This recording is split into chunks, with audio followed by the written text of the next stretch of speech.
வணக்கம். உங்கள் வசந்தசேகர். இன்னைக்கு கதையாசிரியர் பாலகுமாரன் அவர்களை பற்றி தான் பேச போகிறோம். இவர் ஒரு சிறந்த கதையாசிரியருங்க. இவர் தஞ்சை மாவட்டம் திருக்காட்டுப்பள்ளி அருகில் இருக்கிற ஒரு சிறிய ஊரில் தாங்க பிறந்தார். இவர் கிட்டத்தட்ட ஜூலை 5 1946 பிறந்திருக்கிறாருங்க.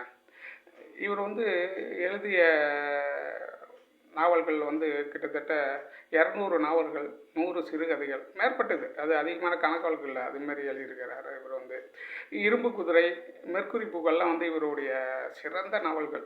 அது இன்ன வரைக்கும் அது பேசப்படக்கூடிய ஒரு நாவலுங்க. இவர் திரு பாலச்சந்தர் அவர்களுக்கு உதவி இயக்குனராகவும் இருந்திருக்கிறார். பாக்கியராஜ்கிட்டையும் அதேமாதிரி உதவி இயக்குனர். அப்புறம் கதை, திரைக்கதை அது மாதிரிலாம் எழுதுகிற மாதிரி, வசனங்கள்லாம் எழுதுகிற மாதிரி இருந்திருக்கிறார். இவர் நிறைய படங்கள் பண்ணியிருக்காங்க. அவங்க குரூப்பில் சேர்ந்து இவர் பண்ணிட்டு இருக்கார்.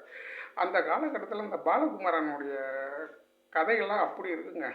சிறுகதையாக இருந்தாலும் சரி, அந்த நாவல்களாக இருந்தால் அப்படி படிக்க தமிழ்நாட்டில் இருக்கிற அனைத்து அந்த புத்தக வாசிப்பார்கள் அனைவரும் தேடி தேடி போய் படிப்பாங்க.